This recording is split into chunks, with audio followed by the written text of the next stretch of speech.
Hi there, knife people. Hello, lady and gentlemen. I am in Croatia, Hrvatija. I'm not here on vacation. It so happened that my mom and dad went on a cruise. My dad ended up in the hospital here in Dubrovnik. Yes, Dubrovnik. And that's not a Game of Thrones here. It's a real deal. The funny thing, I've been to Croatia before, so I knew knife shopping here will be near impossible. And that's why I brought one knife that I felt will fit any kind of European nuisance law. And the knife is Boker Plus Atlas 2, Sandvik steel, 12C27, 2.64 inch blade, just under 7 centimeters. As you can see, it's a multi-tool, comes with pretty sizable scissors. Pretty much you can do anything with this scissors, you know, short of cutting steel. I have to say, this thing came really handy because I am not afraid to pull it out anywhere because it's a manual open and it's a slip joint, so there's nothing illegal about carrying this knife or using it in a restaurant because it blends in so well with the other silverware. And then the scissors are just a really good working tool. And I actually had to use all of it, even that flat area on the back, because while I'm tending to my dad's needs in the hospital, he needed to be fed for the first few days, and he couldn't take care of himself. He's been here for over 2 weeks now, and at some point he needed to be, you know, his beard needed to be trimmed and his nails needed to be cut. And I used this tool to do all of that. And then they recommended breaking some of his pills and putting into liquid to serve it to him. So I used the flat back of this. It's almost like a doctor's knife. So I'm really pleased with this knife. This 12 CR27 steel is very easy to maintain, which is a surgical steel. And I have a feeling that the entire knife is made out of the same steel, stainless all around. Pretty discreet carry here. It's not completely sort of concealed, so I'm not hiding it yet. If I need to not emphasize it, I can put it away. And so very easy to clean, responds well to cleaning with a hand sanitizer. Perfect knife for what I had to do here. And I also realized that in case of emergency, I can use this knife as a signal mirror because look, it's fully reflective. Handle, blade, everything is high. And this is the car I rented. It's, I call it Little Green Hornet. It's a German name called Opel. Opel, I think, is owned by Ford Motor Companies. I'm not quite sure. But it's a ute, as they call it. Very handy in this environment here. It's pretty small. I hope I'm not disappointing my viewers who are used to my knife content. And unfortunately, there's not much else I can say about this knife. But I thought you might be interested in seeing how driving in Croatia would be.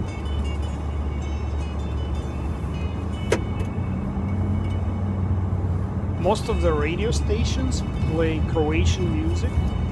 They're proud of their heritage, obviously. And to my ear, their music sounds like a blend of Greek, Slavic, and maybe Turkish musical tradition.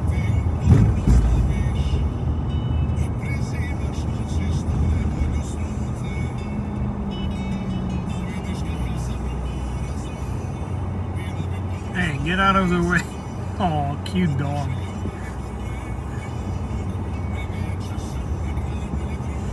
Driving can be a little challenging here because of the road conditions and narrow streets in town. Very few people are distracted though, and most of the drivers know what they're doing. And here's the Adriatic Sea greeting us here. It's been crazy hot the whole time I've been here. Right around 95 Fahrenheit, and the air is extremely dry, even with the proximity of the sea. Still very dry. Maybe because the salinity of the sea is pretty high, and it doesn't evaporate as quickly as other areas. So when you're in Southern California, which looks very similar, there's always a marine layer rolling in, bringing humidity, and I did not experience it here. So you probably don't need a MagnaCut knife if you live here. Not that they would ever have heard of MagnaCut knife. I have not met anybody who is into knives. I haven't seen a single person carrying a pocket knife. At least I didn't see any clips sticking out. I met a policeman at the hospital who also didn't carry a knife, and when I asked him where would one get a knife, he said maybe you need to go across the border to Serbia. I don't know, didn't feel like going to Serbia, sorry guys. So I'm pulling into Dubrovnik. So Dubrovnik is not just a fortress, it's a town of 30 to 50,000 people, which swells to probably 250 to 300,000 people during the summertime.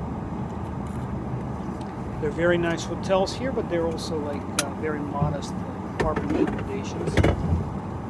Driving is like anywhere in Europe, as you can see. The streets were not designed for the 21st century traffic. Some of that city was laid out under communist rule, and cars were scarce. Not everybody could actually score one in former Yugoslavia. You know, I speak like 3 Slavic languages. I totally understand anything that's written here in Croatian, but I can't say a word, I can't say a continuous phrase for the life of it. And I can hardly understand what they're saying when they speak at normal speed. Weird. But when I read whatever signs there are, even notations, annotations, I have no problem whatsoever. Hard to explain. And as I'm walking toward the hospital, I'll tell you, my first rental car here for the first week was Skoda. I think it's a Czech name. It's basically a Volkswagen Passat size vehicle, sedan. That was way too big for these streets and the parking here. So we're approaching the main entrance of the hospital. It's a state-run affair, well equipped. I think it was built back in the latest days of communist regime here in Yugoslavia, former Yugoslavia, and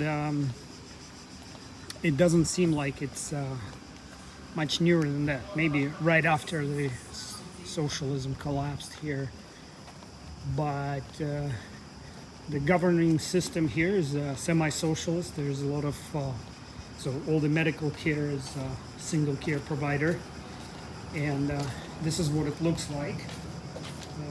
As long as something functions, even if it's a little rusty, they don't replace it, which is okay, you know. And here's the reception. I'm going to the, this is a T-Sack store. It's like a little 7-Eleven, very similar. And this is the main entrance to the hospital. Here's some example of Croatian language. All these boards are here. They're fighting sexual harassment right there. It says if somebody harasses you, call the police immediately. You are protected. And pretty much a lot of space. Not too fancy, but everything is functional. And here are the elevators. And they talk to you. A whole bunch of them.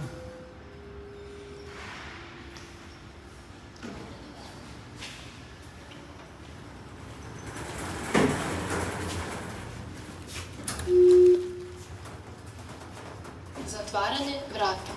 She just said the doors are closing. Vožnja gore. Says we're going upwards. Going up. Drugi kat. Second floor.